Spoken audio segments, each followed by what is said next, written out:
Hi guys, I want to talk about the sixth type of intangible asset that we're going to cover in this chapter. And this is goodwill. That's the name of the intangible asset. And this is kind of a unique and even a little bit controversial intangible asset. This is an intangible asset. It is generated only when an entire business, well, let's even elaborate. It's only when an entire outside business entity is purchased. Okay? So, if company ABC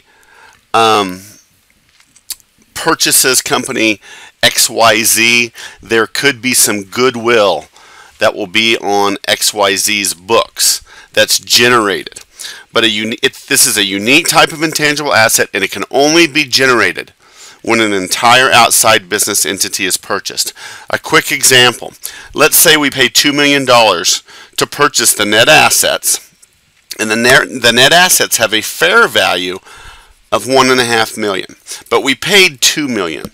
Okay? Well, the assets would be added to the books at the fair market value, but there would also be an asset of goodwill that would be added to our books at an amount of $500,000, which is the difference between what we paid versus the fair market value of the net assets we acquired. Okay? Thus, we say goodwill is measured as a residual. What do we mean by that? That means that you get this amount of $500,000. You arrive at this amount of $500,000 for goodwill by looking at the amount paid compared to the fair value of the assets acquired. And when you pay more than the fair value of the net assets acquired, goodwill is generated. Now, why might a company pay $2 million for such a company when the fair market value of the net assets is only $1.5 million? Well, they might be a very established company. They have a great name in the business.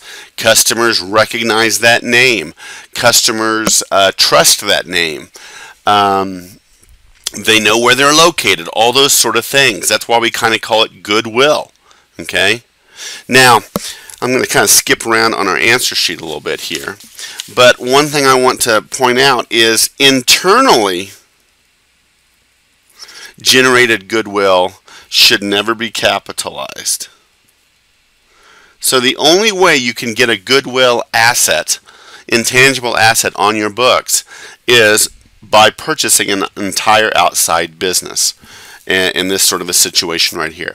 And we're going to look at another example, a detailed example, here in a little bit. Okay? Now, goodwill is presumed to have an indefinite life. Thus, it is not amortized. Okay? We do not amortize goodwill. We don't book a regular amortization entry or anything like that. However, we do perform a regular impairment test on goodwill. And we'll talk about that a little bit later. And we've talked about impairment tests before.